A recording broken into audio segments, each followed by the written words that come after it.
congratulate him on his victory. His supporters and his campaign also deserve congratulations. I wish all of them well, but particularly the President, the First Lady, and their daughters.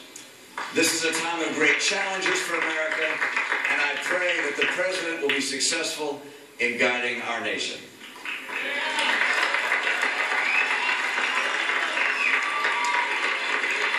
I want to thank Paul Ryan for all that he's done for our campaign.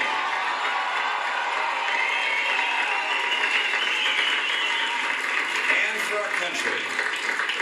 Besides my wife, Ann, Paul is the best choice I've ever made.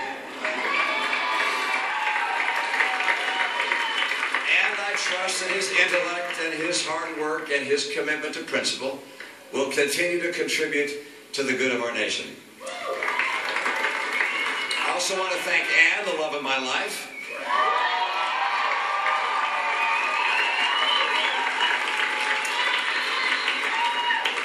She would have been a wonderful First Lady.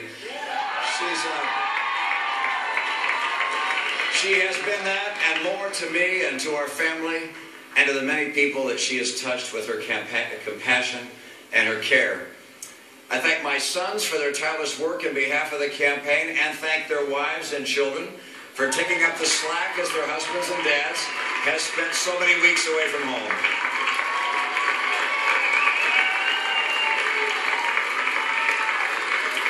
I want to thank Matt Rhodes and the dedicated campaign team he led.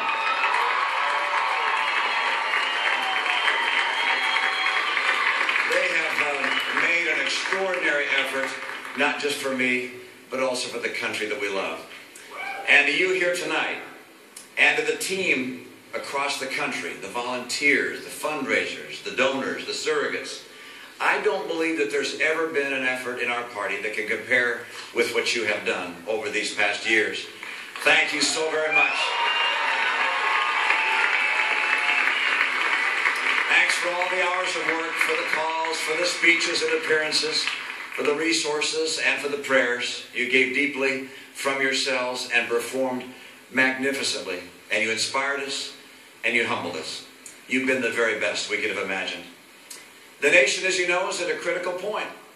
At a time like this, we can't risk partisan bickering and political posturing. Our leaders have to reach across the aisle to do the people's work. And we citizens also have to rise to the occasion. We look to our teachers and professors. We count on you not just to teach, but to inspire our children with a passion for learning and discovery.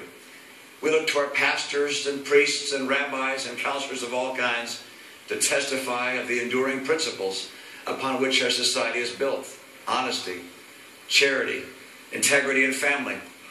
We look to our parents. From the final analysis, everything depends on the success of our homes. We look to job creators of all kinds. We're counting on you to invest, to hire, to step forward. And we look to Democrats and Republicans in government at all levels to put the people before the politics. I believe in America. I believe in the people of America.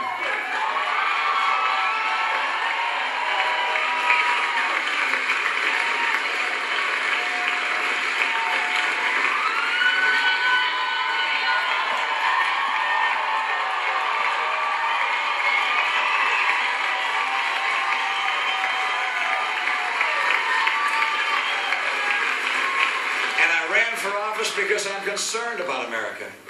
This election is over, but our principles endure. I believe that the principles upon which this nation was founded are the only sure guide to a resurgent economy and to renewed greatness. Like so many of you, Paul and I have left everything on the field. We have given our all to this campaign.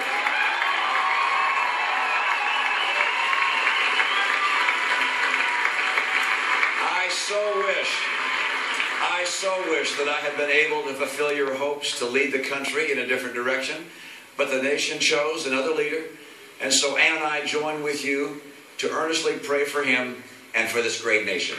Thank you, and God bless America. You guys are the best. Thank you so much. Thank you. Thanks, guys.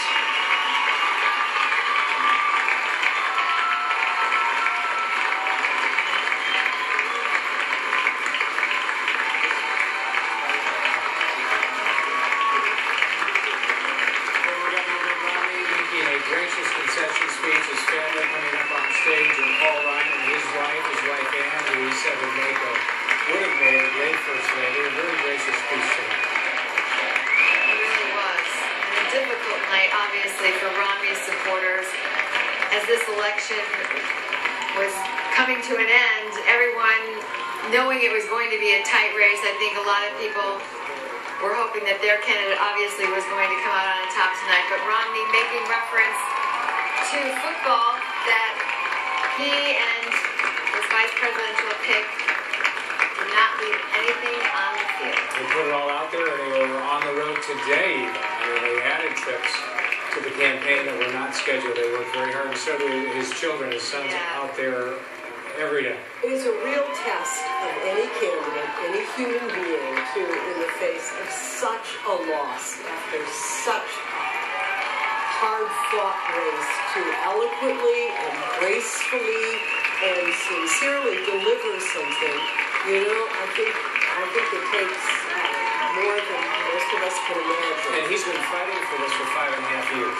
And he's a child of a father who made this same journey, made this same pilgrimage.